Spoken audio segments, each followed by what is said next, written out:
The Washington Commanders want to interview the Chicago Bears assistant GM Ian Cunningham. We're talking about what that could mean and the effect that it could have on the Chicago Bears. We're also going to talk about Jaylon Johnson being confident that he will get a deal done with the Chicago Bears. And then lastly, updates about the Bears coaching situation. All that plus the mailbag right after this. You are now tuned in to Chicago Bears Central, your number one place for all Chicago Bears news and content. What's going on, Bears fans? Welcome to another episode of Chicago Bears Central, your number one spot for everything Chicago Bears related. I'm the host here, Haize, but more importantly, you guys can follow the channel at Chi Bears Central on every social media platform we happen to be on. With that being said, let's go ahead and get into the content for today. So this came down kind of late yesterday from the NFL Network, Ian Rappaport, that the Washington Commanders have requested to interview Chicago Bears assistant GM Ian Cunningham. Now, Ian Cunningham was a candidate for other positions last year. He ended up deciding to stay with the Chicago Bears. He was a candidate for the Arizona Cardinals and Tennessee Titans in last year's offseason. He was actually a finalist for the Titans job, which ended up going to somebody else. And then he also reportedly turned down the Cardinals job. Now, keep in mind, the Chicago Bears created a new position. The assistant GM role was created for Ian Cunningham, and that's how much they wanted him on the Chicago Bears staff. But when it came down to it, he was always going to be somebody that was going to go back to the top of lists for open GM searches when they came about. Now, keep in mind that Ian Cunningham does have experience. He was 4 years in Philadelphia, where he played. Not played, but he had a number of roles in their front office. He was also director of college scouting.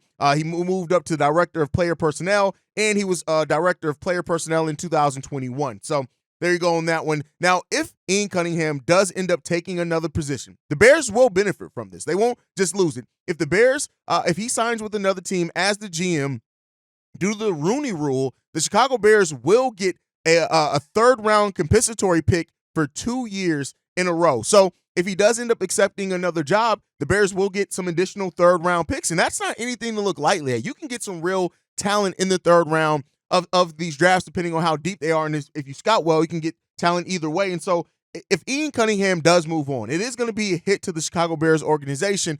You do want to trust Ryan Poles and Kevin Warren and things like that, and they could find another assistant GM, but they will get 2 third-round picks for that. And so when it comes down to it, those are picks that Ryan Poles could use at his disposal to go out there and get some things done. So if Ian Cunningham does end up working out or going on somewhere else and accepting this job with the Washington Commanders, the Bears will be compensated for that. But let me know what you guys think on that down below. I know we talked a lot about Ryan Poles. We don't usually talk a lot about assistant GMs in really any sport unless it's a big name attached to it, and what his role is in it. And I'm sure he's been involved in those day-to-day situations and in those draft rooms, things like that. So, let me know what you guys think on that down below. But a player that we always knew a big decision had to be made on in this offseason, Jaylon Johnson, was on 670 The Score yesterday. He talked about and said this about his contract. I think we get a deal done. I expect to get a deal done. Let's say that when it comes down to it. And then he reiterated his want and desire to stay with the Chicago Bears, also adding in, it's going to get done. We ain't even started talking yet. We barely just finished the season yesterday. So, let everything calm down. We still got to get to the Pro Bowl, Super Bowl. It's a lot going on still. There's some time maybe to go by. But at the end of the day, we'll be in contact soon, hopefully quicker rather than later, and we'll go from there. So, kind of setting the expectation, reiterating what he said about wanting to stay a Chicago Bear. And when you look at Jaylon Johnson and what he's done, right? Is he perfect? No player is. But he's done exactly what you want from a player that you drafted and developed. He's gotten better. He is one of the best cornerbacks in the NFL, and that was even before the interceptions. Like I said before, a lot of people kind of attach interceptions and things like that to how good of a corner you are, and it really comes down to more than that. But even with that said, he stood up to that critique and criticism of his game and had his career best year as far as 4 interceptions in that time, one of those being a touchdown. And so when it comes down to it, Jaylon Johnson has stepped up a lot for the Chicago Bears, and he's still a young player, playing 4 years in the NFL and only being 24 years old. Keep in mind, him and Kyler Gordon are almost the same age, so you have a young cornerback core of him, potentially, Kyler Gordon, Tyreek Stevenson, and Terrell Smith, who Terrell Smith got cooked against Green Bay, but again, rookie, 1 year. But I really hope that the Bears and Jaylon Johnson really do get this deal done, and he's putting a lot of pressure with his comments in the national media, basically, so that if this deal does fall apart, it's going to be looked at as the Bears front office not being the ones to get the deal done, because he's been reiterating his desire to stay here and be a part of the Chicago Bears organization. And so hopefully they get that deal done. I know it came into the season with its own doubts and criticisms around Jaylon Johnson and who and what he was as a player, but I think he's really answered a lot of those. And I think as you go forth, you're really trying to build something and still build this team back up. You don't want to keep using young, talented players that were drafted by this team, even though not by this regime, but drafted by this team because he's done what you want him to do. And a lot of those questions around Ryan Poles and if he's going to pay the homegrown talent, there are reasons why you have that. So you want to make sure that you pay Jaylon Johnson. In my opinion, I think he's done everything to show that he deserves to stay here with the Chicago Bears, and he deserves to be paid as one of the best paid corners in the league. I've laid it out before, 18 to 18 and a half with incentives, I think, is the route to go with Jaylon Johnson. It puts him right up there as one of the top, I think, 5 to 6 corners paid in the NFL. And then if he hits those incentives, he has the chance to go even higher than that. And I think with the increase of the pass rush, it's really going to put Jaylon Johnson as well in a way better situation where we're going to see him make even more impactful plays than what he's made before. But all right, let's move in. We got some updates on the Chicago Bears coaching situations in a couple of different areas, both with Jim Harbaugh, who just won the national championship, and with Luke Getsy. So Courtney Cronin and Brad Biggs both have stated in the last 24 hours that they feel extremely confident that Luke Getsy is going to be removed as the offensive coordinator for the Chicago Bears. And that is something that a lot of Bears fans have already been right there with, that we've understood, that we've wanted to see, and that we expected to be coming down the pipeline at some point in time. Luke Getsy, like I said, it's not all as far as like we're not blaming everything that went left with the Bears offense on it, but a lot of it. As the offensive coordinator, we had some of the most stagnant offensive play calling that you'll see around the NFL. We just did. The routes that the wide receivers run were stagnant. It didn't really didn't get creative and allow cornerbacks to really sit in on that. And so because of that, it's really seeming like that's the direction that it's going to go. And keep in mind, Courtney Cronin and Brad Biggs are two people that really are ingrained. And now, you never want to take everything for being gospel or anything like that. But when you look at progress that you wanted to see from Luke Getsy, we came into this season, and I had said, I think me, Bobby, and C-Dub all kind of agreed with this, that while we came into the season wanting to absolutely see development and progress from Justin Fields, that you also wanted to see that same progress from Luke Getsy as a play caller. And at the end of the day, it just wasn't there. It just wasn't there. We made some steps in the right direction. We also had much better talent, right, in an improved offensive line. But at the end of the day, the Bears went from 32nd in the league in passing to only 27th. And again, that's not all on him. That's partially also with Justin Fields, as I said in yesterday's daily episode, not making the leap that a lot of Bears fans wanted to see from him, right? He made a step, but he didn't make that leap. And Luke Getsy is as well in that uninspired play calling and just the stagnation there, it didn't help that case at all. So hearing that that Luke Getsy is probably going to be removed, I think that's the right decision. But then you got to ask, how accountable is Matt Eberflus going to be held for that as well, right? Now, Brad Biggs and Courtney Cronin both stating as well that they're not quite as sure on what the future of Matt Eberflus is. But if you're removing one of his offensive coordinators and you're acknowledging that coordinator did not make the steps up that you needed, how much do you hold the head coach accountable for that? Because he is the guy that hired him. And so as we go forth into this area of questioning what's going on with Matt Eberflus, which me and the guys will be live later on today, and we'll be breaking down both the pros and cons of holding on to Matt Eberflus as the head coach of the Chicago Bears. But at the end of the day, you went in, you got somebody who had zero play calling experience, did Luke Getsy, and it just didn't go. It didn't go. And so Luke Getsy didn't bring the situational awareness, the play calling, the development that we really need. And at the end of the day, as we go forth in a team that's hopefully going to hold higher standards across the board, which Kevin Warren has talked about, you got to also look at Luke Getsy and Matt Eberflus in that as well. And so with that, Jim Harbaugh, who won the national championship last year, well, his team won the national championship. He coached them to that win. It's been now more talked about that the Bears may be in more on Jim Harbaugh than what was even initially thought. So it's going to be interesting to see what happens with this coaching search, things like that, if they can get a coach the caliber of Jim Harbaugh, because that really does up that expectations. But the Bears have a lot of ties to Jim Harbaugh.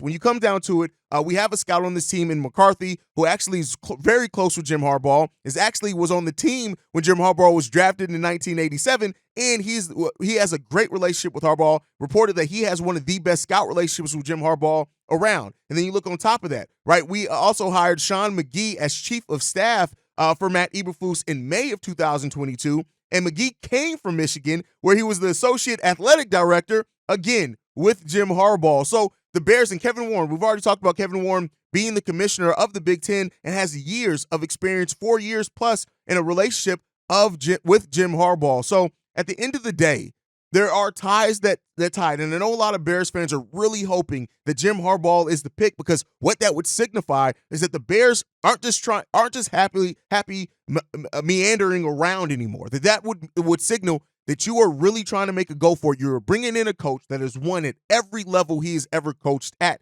Now, I'm not saying that that's necessarily the thing that's going to happen here, but at the end of the day, I think that a lot of Bears fans think that Matt Eberflus may still stay on as the head coach. But outside of that, right, Jim Harbaugh may be one of the ones that the Bears really do look at to go after. So the questions around Matt Eberflus and his job, like I said, I hope we get a resolution to it within a week or two when it comes down to it. But at the end of the day, man, I don't know. I think there's a timeline that's been set out there to a degree, right? And I think that Kevin Warren, who does want to make some considerable changes with the Chicago Bears, has also pointed to that. So, Matt Eberflus, you'll hear back and forth if he's staying or if he's going. But at the end of the day, we'll see, man. We'll see. But hey, listen, Black Monday, there's usually been a lot of coaches firing. We'll see what happens on Tuesday today, if something ends up happening with Luke Getsy. But I think first, it really kind of, part of it is going to be tied to what happens with Matt Eberflus and how the Bears really look at it. They're going to want to talk to Matt Eberflus. They're going to want to kind of understand what direction they want to go. We'll end up seeing at the end of the day what happens with that, man. But let me know what you guys think down below on that. Do you think, how do you think about Luke Getsy coming back, not coming back? I really don't think that it's going to happen personally. But at the end of the day, we'll end up seeing this outside of our control, right? But let's go ahead and go. I said before that the voice mailbag had filled up a lot over the time that since the end of the Green Bay Packers game till now. We're going to go ahead and get into this first voicemail. This one's from Prince Abdul. First time caller. Hey, this is Prince Abdul Rafi. I don't understand what's going on with the Bears, but I would trade down from the one spot to the Raiders and get that receiver from Green Bay, and then I'll go with two linemen for the from the draft, because man, this is horrible. This game was horrific. Trade the number 1 pick to the Raiders at 11 for Devontae Adams. This year's pick, this year's first round, second, and next year's second, and go with 2 offensive linemen in this year's first round, because that was horrible in this Green Bay game, man. Long time listener, first time caller. All right, trade the number 1 with the Raiders for Devontae Adams. Now, I will say this. This is something that we haven't necessarily heard a whole lot of. A lot of people who talk about trading with the Raiders focus on potentially getting Max Crosby, who has over a $20 million contract, and I never really kind of understood if that was going to be something that we end up doing. But here's what I'll say when it comes down to it.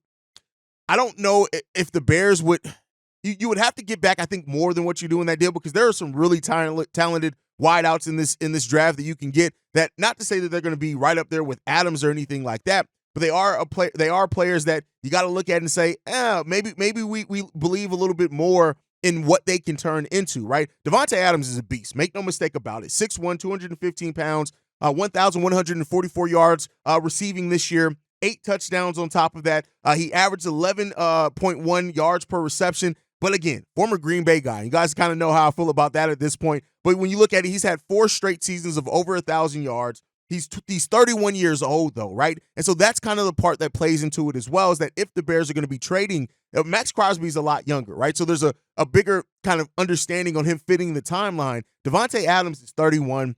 I think that the Bears, if they're going to go wide receiver, I don't know if you go a veteran like that with that type of contract where you can draft one that has a higher ceiling. Yeah, they're not going to be as proven right away, but they have just as high of a ceiling. And you hope and maybe feel confident that you're going to be able to develop that, especially next to DJ Moore. So I think that's kind of like I said, I understand where you're coming from with that completely, right? I understand the thought process, how it helps the Bears out. I understand all of that. And while his contract isn't huge, it's definitely not Max Crosby big. Next year, you look at he's making $16.8 million. I just don't know if the Chicago Bears pull the trigger on a contract that big, and then the year after in 2025, it shoots up to $35 million. And a $44 million cap hit. I just don't know if that's the route that the Bears are going to go if they do trade back, of adding that type of salary to the team. But great voicemail. Thank you for leaving that one in. Let's get into the next one. This one's from B. Hey, it's Bobby C. What's up, man? It's B, man, calling in. Man, I'm so frustrated after watching the game, bro. Like, it's crazy. I'll get to Eberflus and Getsy, but I want to start with Ryan Poles. I think Ryan Poles made a big mistake when he was hired as the GM of the Chicago Bears by walking into this organization for the first 2 years and putting most of his resources, whether it was through the draft or through free agency, on the defensive side of the ball. Like, to me, if you come into this organization and you got a quarterback, you're trying to see if this guy is the future, if, this is the quarterback you're going to have for the next 5, 10 years or whatever it may be, it would seem to me that you would put resources around your quarterback because it's the most important position and you're trying to evaluate this kid to see what you got in him. But instead, most of the resources went to the defense side of the ball. The offense side of the ball lacked offensive line, second, third string receivers, like bad play calling. So I think that was a mistake that Ryan Poles made by not putting more resources on the offensive side of the ball to better evaluate Justin Fields from go. Eberflus, I know everybody kind of sold on him coming back, but man, after watching this game against the Packers, I just need Ryan Poles to get this guy the fuck out of here, man. You sit here and let Jordan Love look like Rodgers and Favre all rolled up into one. You let him throw for 27 or 32 passes, 84, 85%, and you don't send any pressure. You can't get to him, but still, we don't get any pressure, and this dude just sit out there and pick the defense apart. I don't care that they only scored 17 points or whatever hell it was. You cannot let this dude complete 27 or 32 passes for 84%. How the fuck do you think you're going to win that game? And Getsy, I mean, I was just 2 days ago, I was just like, okay, he's a first time play caller. Maybe we should give him another year. You know what I'm saying? Maybe he's getting into his rhythm. But after watching this shit, man, like, I'm so frustrated, man. Like, I don't know, man. I'm a Justin Fields guy. You know what I'm saying? I called it coming in the draft. I said they was gonna take Justin Fields at 11. They took him. I'm a Justin Fields guy, but I'm at the point now where I just feel like maybe it's just time to get everybody the fuck out of there. Eberflus, Getsy, Justin. Let's just get a whole new coaching staff, whole new quarterback. And again, like, I'm really a Justin Fields guy. I don't think he's been put in the best situation since he was drafted. He's had little to work with. Obviously, they didn't put the resources into the offense. So that's pretty much all I got to say, man. Chicago up, bear down. This shit is ridiculous. Oh, great question here. Did Ryan Poles make mistakes putting resources in the defense instead of the offense? That is a great question, but here's what I'm going to answer with that. The Chicago Bears were so far away at that time that you're going after the best talent. And so I get it, and I do agree with you that we should have put more resources in protecting Fields and things like that. But I think when you're going into the draft, stuff like that, you really want to get the best player you see fit and you see available. And I think that's what Ryan Poles did early on, right? Now, this past draft, we did go out and get a Darnell Wright, who was a lineman to help protect Justin Fields. But even with what you're saying, the Bears, maybe missed out on some linemen by not spending and being willing to spend more money on veterans. So it comes down to, do they change that thought process now that they have young pieces in place? Do they then now go after some more veteran pieces that may be a little bit more expensive for the Chicago Bears? And that's a great question, but I won't necessarily say that he made a mistake. Yeah, in hindsight, you're looking at it, but at the same time, even had we protected Justin Fields, right, and made those moves then, I get it, we would have been in a better place to evaluate him, but then that doesn't necessarily mean if you would have passed up on big-name talent that it would have put your overall team in the best place. And I think that's how Ryan Poles was looking on it. Let's get the best talent to put the team in the best place long term, and then we can kind of fill things on the go. I still think you can say in that you didn't do enough to protect Fields, which, look at the way he was sacked both last season and in the games this season at times, right? But I think that that's kind of the thought process that Ryan Poles had, and I don't think that's necessarily a bad thought process to have. You just now know, especially if you're going to invest still in protection and stuff around Justin Fields, that you need to spend that money on that this offseason, I think, big time. As far as Eberflus coming back, I've kind of made my peace with it. I would like to see the Bears move on. I think if you do get a better offensive coordinator here, a veteran offensive coordinator that really has shown his ability to draw schemes up around the talent of the players rather than just trying to fit them in a scheme, I think that can go a long way for the Bears as well this offseason. But I've kind of made my peace with the fact that there is a world in which Matt Eberflus does return as the head coach of the Chicago Bears. And if that does happen, I mean, at the end of the day, if you improve other things, he was a rookie head coach. He still can progress and improve himself. Again, not the route that I would go, but I've kind of made my peace if that does happen. That's just what the Bears are doing, man. But then I'm really looking at what they do with the coordinators and what they do in bringing in veterans and things like that for sure. All right, let's get into the last voicemail for this episode. This one's from Tonio. Hey, C-Dub, Bob Tonio calling from Georgia. Saw that game, man. It's still FGB. I don't care what's going on. That was a masterclass of a shit show that was put on by Lou Getsy for whatever reason. Hey, man, I need to wake up in the morning. In the next 4-5 hours, Lou Getsy is gone. People gone. I saw the conference, and I hate that Justin is so defeated at times when it comes to the media, and I don't understand what's going on. Like, give him competent coaching. We know the superstar that he is, and he can be. Nobody was saying the things they were saying about Fields when they got him, when he was Trevor Lawrence and Justin Fields. Now, all of a sudden, he can't do this, and this. Get him the weapons and the stability around him, being O-line, proper players, a center, a solid left tackle. If we can move Braxton Jones over to left guard, let Tevin slide back over to the right, if that works. But we probably need to blow up the O-line, not the entire O-line, but get some players that protect Fields and allow him to do what he needs to do without holding every 5 fucking seconds. And then I just wish a ref would call roughing the passer just one time. If he's giving himself up and you get hit roughing the passer, I don't care if it's shoulder to head, it's roughing the passer. Other than that, I believe the draft is going to be a telling sign of where the team goes.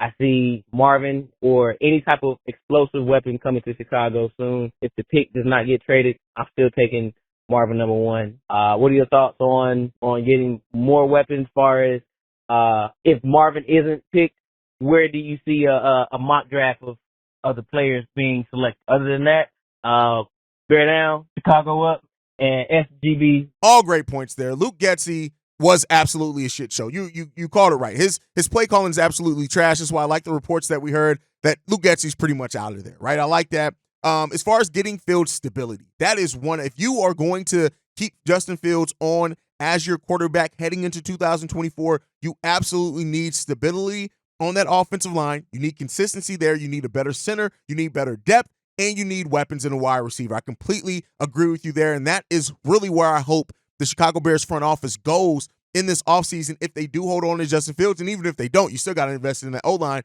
because if you're bringing in a new rookie quarterback, you still need to make sure that guy is then protected, right? So you put them in the best situation. So regardless of what it is, I think you still are in the same place. You're just losing a resource in the sense that you're going out and using one of those resources on a quarterback if that's what the Bears choose to do. But you still need to invest your other resources in protection and weapons for whoever the quarterback is, because we definitely need that on top of a better offensive play caller for sure. And as far as who gets picked if Marvin Harrison Jr. isn't picked, I've talked about it. It's really up in there. The Bears can go one of a few different thousands of ways. You can go quarterback. You can go wide receiver with the first. You can go wide receiver. You can go O-lineman. You can go defensive edge. You can go O-lineman. You can go wide receiver, defensive edge. But at the end of the day, there are a lot of key impact players that can start day one for the Chicago Bears in this draft in the first round. And I think you look at that. Do you get a dynamic edge to go on the opposite side of Montez Sweat? Do you get a wide receiver in Rome who's there? Absolutely. Neighbors. These are guys that really can make an impact for you, being on the other side of DJ Moore as well. So I think either way, the Chicago Bears are in a place where they have an embarrassment of riches that they can really go out and add and plug some of the holes that we have on areas of the team that can help and make an impact day one. But where they're going to go, I think as we go through free agency, as we hear more things, more players resign, we kind of get an indication of where that route may be going for the Chicago Bears. But great question, and we'll keep giving you that coverage as things go on in the offseason. But guys, thank you so much for tuning in. Make sure you guys are following the show at Chi Bears Central on every social media platform. You can send us any feedback, questions, comments, concerns, ChicagoBearsCentral@gmail.com. And then lastly, if you want to leave a text message and our voicemail for the mailbag, the number to do so, 773-242-9336. We are the number one spot for everything Chicago Bears related, thanks to you guys. And like I like to end every episode on, Chi-Town up, bear down. Love you guys. Peace, y'all. This has been a presentation of the Break Media.